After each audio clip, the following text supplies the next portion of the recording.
Welcome to my YouTube channel. So friends, আজকে আমি আপনাদের সাথে শেয়ার করব, আমার হাতে দেখতে পাচ্ছেন ডিজিআই অ্যাকশন 2 রয়েছে।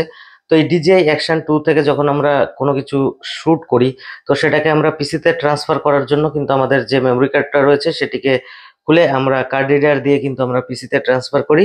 তো আজকে আমি আপনাদের সাথে শেয়ার করে দেবো যে ডিজিআই অ্যাকশন 2 যে টাইপ সি ডেটা কেবল রয়েছে, তো সেটা দিয়ে যদি আমরা আমাদের পিসিতে ডেটাটাকে ট্রান্সফার করতে চাই তাহলে কত টাইম লাগবে বা কত জিবি ট্রান্সফার করতে কতটা টাইম আমাদের লাগতে পারে।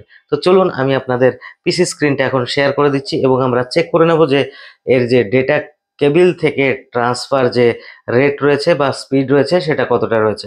তো চলুন পিসিতে চলে যাওয়া যাক। সো ফ্রেন্ডস, আমার পিসি স্টার্ট হয়ে গেছে। তো আমার এই দেখতে পাচ্ছেন এখানে টাইপ সি কেবল রয়েছে। ওকে, তো এখানে জাস্ট আমাদের যে টাইপ সি কেবল রয়েছে এখানে আমরা ইনসার্ট করে দেব। ইনসার্ট করার পরে আমাদের এটাকে এটাকে অন করতে হবে। তো আমি অন করে নিলাম। অন করার পরে এখানে আমাদের দুটো অপশন দেবে, ফাইল ট্রান্সফার আর ওয়েব ক্যাম। তো আমরা এখানে ফাইল ট্রান্সফারের উপরে ক্লিক করব। ঠিক আছে, তো ফাইল ট্রান্সফারের উপরে ক্লিক করার সাথে সাথে আমাদের এখানে কিন্তু এরকম কানেক্টেড অপশন দেখিয়ে দেবে, বোঝা যাচ্ছে কিনা জানি না। ঠিক আছে, তো এবার আমি চলে যাচ্ছি আমার পিসি স্ক্রিনে। ঠিক আছে, তো এখানে দেখতে পাচ্ছেন আমার এখানে এসডি কার্ড ফুল হয়ে রয়েছে, রেড। ওকে, এবং এখানে ইন্টারনাল স্টোরেজও কিন্তু রয়েছে। সো সবার প্রথমে কি করব, আমার ইন্টারনাল স্টোরেজ দেখতে পাচ্ছেন 22 জিবির মধ্যে 11 জিবি ফ্রি রয়েছে, তার মানে 11 জিবি ইউজ হয়ে গেছে। এর উপরে ক্লিক করলেই দেখতে পাচ্ছেন আমার এখানে এই যে সবার প্রথমে ইন্টারনাল স্টোরেজের উপরে ক্লিক করলে ডিসিআইএম এর মধ্যে থাকবে। এবার দেখতে পাচ্ছেন 100 মিডিয়ার উপরে ক্লিক করলে এখানে আমার এই সমস্ত ফাইলগুলো চলে আসবে। আমি এটা আপনাদের ভিউ মিডিয়াম আইকন করে দেখিয়ে দিই। এখানে গেলে পরে দেখতে পাচ্ছেন আমাদের প্রপার্টিজে গেলে টোটাল 11.3 জিবি। তো 11.3 জিবি কটা ফাইলে হয়েছে? 1 2 3 4 5টা ফাইলে কিন্তু 11 জিবি হয়ে গেছে। বিষয়টা মাথায় রাখতে হবে। তো এখানে কি আছে, LRF মানে লো রেজুলেশন ফাইল কিন্তু এখানে প্রত্যেকটা ভিডিওতে ক্রিয়েট হয়ে যায়। তো এটাকে আমরা যদি আমাদের প্রয়োজন হয় তাহলে আমরা রাখতে পারি, নইলে আমরা কিন্তু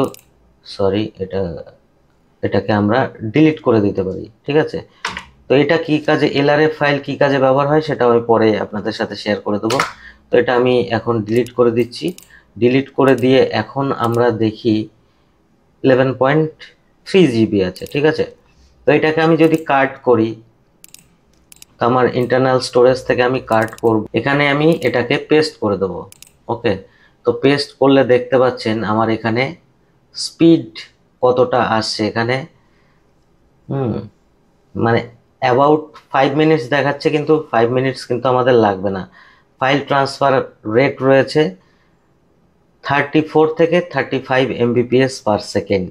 ঠিক আছে, তো চলুন দেখে নেওয়া যাক কতটা টাইম আমাদের লাগছে এই 11 জিবির ফাইলটাকে ট্রান্সফার করে নিতে আমাদের পিসিতে।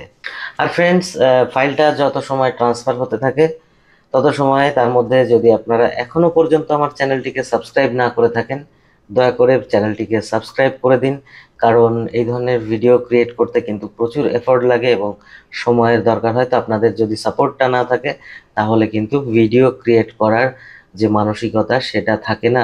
কি বলবো, যদি ভালো লাগে সাবস্ক্রাইব করে দিন, আর যদি ভিডিওটা ভালো লাগে ভিডিওটিকে একটু লাইক করে দেবেন। সো দেখতে পাচ্ছেন অ্যাবাউট কমপ্লিট হয়ে গেছে। ঠিক আছে, তো আর 5 সেকেন্ড মতো টাইম লাগবে, আমাদের কিন্তু ডেটা ট্রান্সফার কমপ্লিট হয়ে গেছে। ওকে, তো আমরা এর এই যে মিডিয়াতে গিয়ে আমরা এর স্টোরেজটা দেখে নিই। তো এখানে দেখতে পাচ্ছেন আমাদের কিন্তু ফুল ইউনিট ফাঁকা হয়ে গেছে, মানে আমাদের স্টোরেজটা ফাঁকা হয়ে গেছে। ওকে, সো এইভাবেই আমরা কিন্তু আমাদের যে ডিজিআই অ্যাকশন 2 রয়েছে তার থেকে কিন্তু ডেটা সিমলেসলি মানে খুব ইজিভাবে আমাদের পিসিতে ট্রান্সফার হয়ে যাবে। এর জন্য আমাদের কিন্তু এক্সট্রা করে কোনো কার্ড রিডার পারচেস করার দরকার নেই, বা বারবার আমাদের মেমোরি কার্ডও কিন্তু ওপেন করার প্রয়োজন নেই। সো এটা কিন্তু খুব ভালো দিক এবং ডেটা ট্রান্সফারের রেট খুব সুন্দর। ঠিক আছে, সো ফ্রেন্ডস, আশা করি ভিডিওটি ভালো লেগেছে এবং ভিডিওটি ভালো লাগলে ভিডিওটিকে লাইক করবেন, আর চ্যানেলে নতুন হলে চ্যানেলটিকে অবশ্যই সাবস্ক্রাইব করবেন। ভালো থাকবেন, সুস্থ থাকবেন, দেখা হবে পরের ভিডিওতে। ধন্যবাদ।